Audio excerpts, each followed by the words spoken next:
महाराष्ट्रातील भगिनींना आधार देणारी राज्य शासनाची मुख्यमंत्री माझी लाडकी बहीण योजना। या योजनेअंतर्गत अल्प उत्पन्न गटातील 21 ते 65 वयोगटाच्या भगिनींना मिळणार दरमहा 1500 रुपयांची मदत। अर्ज करण्यासाठी 31 ऑगस्ट 2024 पर्यंत मुदतवाढ। कुटुंबाचं वार्षिक उत्पन्न 2.5 लाख रुपयांपेक्षा कमी असलेल्या महिला पात्र। कुटुंबाकडे पिवळं किंवा केशरी रेशन कार्ड असल्यास उत्पन्नाचा दाखला आवश्यक नाही।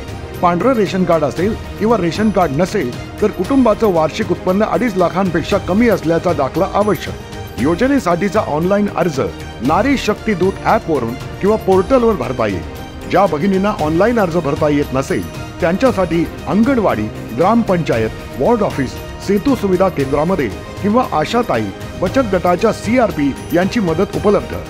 आता आपल्याला अभिमानाने म्हणता येईल, सुखी आणि सुरक्षित आहे माझी लाडकी बहीण।